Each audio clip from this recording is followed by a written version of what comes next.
Hey guys, we're moving into day 3 of school from home, picking up with chapter 41, which is called Not So Secret Letter. In that foggy time between sleeping and being awake, before I even opened my eyes, I already remember that I am class president. I ask myself if it was a dream, knowing that it wasn't, knowing by the way it feels like my insides are rising into the air even before I sit up. It's like when you wake up on Christmas morning and remember what day it is. I lie there thinking that I'm happy. Mr. Daniels counted the votes in front of everyone. I don't think I would have believed him if he had just said I'd won later. When I get to school, everyone acts the same, but I feel different. I put my stuff away and head to my desk, where I find an envelope with my name on the front. Weird. I sit down and slide it off the desk. Glancing around, I pull a piece of paper from the envelope. I expect it will be a note from Mr. Daniels congratulating me, but it's not. It's a full page of cursive writing. I recognize some of the words like love, but I don't know what most of it says. The name at the bottom is Max. I look over at him and he nods once. I look away, feeling like my face must be going like Rudolph's nose.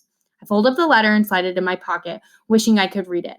I think that when I get home and can study it, I may be able to figure it out, but I can't stare at it now. I look over at Keisha, who is putting her things in the closet.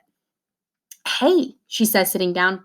Hey, my mouth opens to tell her about the note, but she's not the best person at being quiet about things, and I'm afraid everyone will find out about it. So I take a deep breath and decide it will have to wait. I don't have a choice. I'm both happy and mad at myself. Happy about the note and mad I can't read it. Max is cute, and I like the red and white football jersey that he wears all the time. And now that I think he likes me, I think I might like him too. So, how does it feel to be president? Keisha asks. Oops. Oh, yeah, man, this may be the best week of my entire life. Same old stuff, I say. Huh? Same old stuff? Already gone to your head. Don't worry, I'll still talk to you and everything. Like you could ever ignore me. We both laugh. Okay, Fantasticos, Mr. Daniels begins. He reminds us to put our homework in the basket and gets the class helpers working on lunch counts and stuff. And I sit up straighter, feeling like I have a place in this class. After Mr. Daniels finishes with the boring morning stuff, he says, one more thing. Our new class president, Allie Nickerson, has our first student government meeting today. So if you have any suggestions for her, please let her know. If you have ideas for changes, she's the one in charge. I know that I shouldn't smile, but keeping my mouth from smiling is like trying to keep Travis from loving cars. The first suggestion I get is from Oliver. I'm trying to do my work, and he stands in front of my desk. I have a suggestion, he says. Okay, what is it? I think we should be able to bring candy for snacks, like piles of it, like dump trucks backing up to the school with the warning beeper going.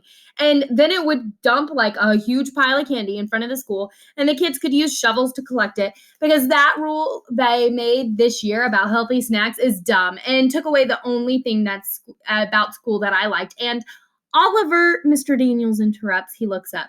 You have a question? I'm giving my advice to the president. I have an idea. He half smiles. Okay, then. We'll finish up and get back to your seat. Oliver looks back at me. Okay, can you do that?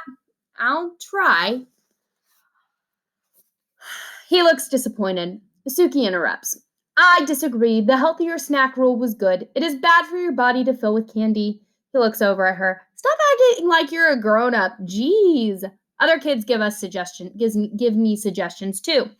Just before lunch, I hear Shay complaining that if she'd been elected, she'd have started horseback riding club at school. For a second, I feel bad, and then I realize she couldn't possibly do that. Horses? Where would we get horses? I think about starting a Fly to the Moon every Thursday club, and a Mine movie plays in my head of a silver rocket with blue stripes flying to the moon with Keisha, Albert, and me strapped in. Albert calmly explains energy required to lift the rocket. Keisha is screaming she's so happy, and I'm laughing because I'm happy they're happy. I'm pulled out of my mind movie by Shay, who's standing in front of me. Everyone agrees you should go crawl in a hole and never come out. Since I won the election, I guess not everyone feels that way. And I'm surprised that instead of saying something back to me, she just stomps off. At the end of the day, as we're getting ready to board the buses, Shay trumps. We'll wait just a minute since this video is about to stop.